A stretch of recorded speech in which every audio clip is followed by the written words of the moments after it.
V neokrnjenem okolju Peruja, kjer je zemlja bogata z minerali in hranili, raste tudi izjemna rastlinica Inka inči.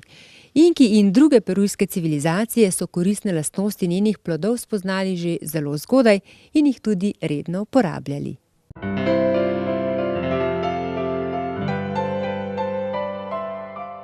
Maja, lepo pozdravljeni. Zakaj je rastlinica Inka inči tako zelo edinstvena?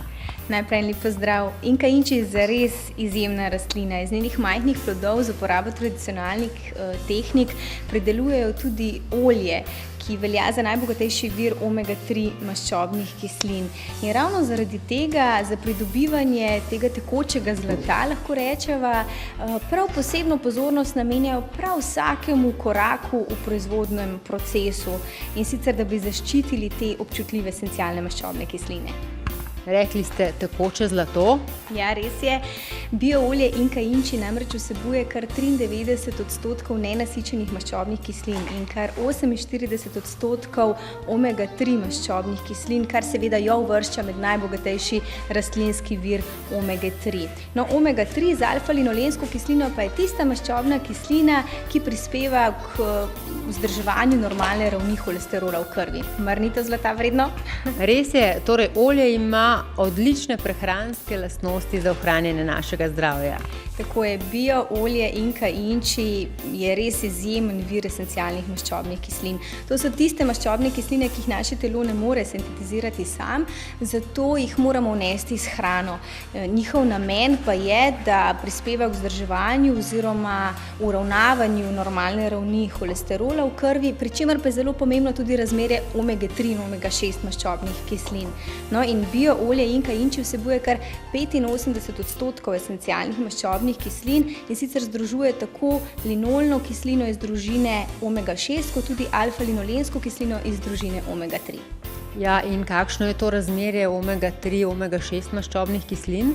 V bioolju Inka inči je to razmerje zares odlično, in sicer omega-6 proti omega-3 je 1:1,3. Torej, bioolje omega-3 oziroma bioolje Inka inči vsebuje več omega-3 maščobnih kislin kot omega-6 maščobnih kislin, kar je seveda odlično. Namreč vsi vemo, da sodobna prehrana vsebuje več omega-6, zato se priporoča uživanje živil, ki vsebujejo več omega-3 maščobnih kislin, med katere zagotovo Inka inči spada.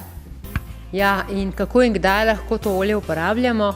Uporaba je povsem preprosta, celo priporoča se vsakodnevna uporaba, lahko ga uporabljamo samostojno, no, zaradi nežnega, nevtralnega okusa pa je odlično olje tudi za pripravo solato, mak, namazov, skratka kot priloga ohlajenim oziroma kuhanim in rahlo ohlajenim jedem. Kakorkoli, priporoča se dnevna količina 8 gramov bioolja Inka inči, to je 1 jedilna žlica. No, še posebej pa se priporoča vsem, ki morajo ali želijo iz kakršnega koli razloga vzdrževati normalno raven holesterola v krvi.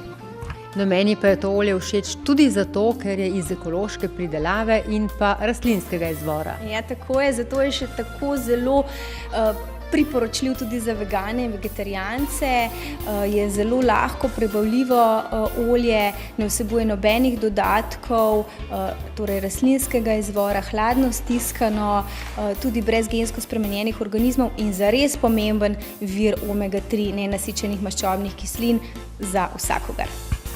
Ja, vzgoja in pridelava bioolja Inka inči v svoji domovini pomeni več kot le proizvodnjo olja. Projekt Omega pomeni sodelovanje pridelovalcev, lokalne skupnosti, oblasti ter različnih posameznikov in podjetij. S kakšnim namenom?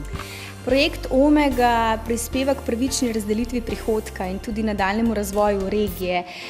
Zato pa zaradi njegove pravzaprav razsežnosti pa je res odličen primer sodelovanja in povezovanja.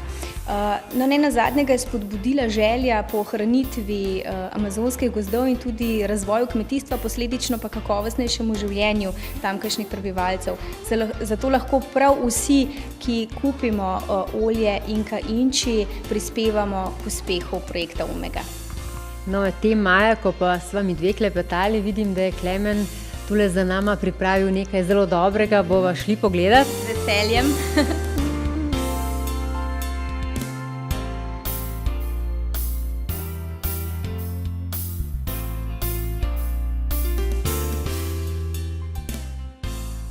Klemen, kaj si pripravil? Pripravil sem eno enostavno zimsko jed, solato iz gomoljne zelene z orehi, oljem inka inči in limono. Krasno, bomo poskusili, Maja. Dajmo že. Ja. Hvala, Klemen.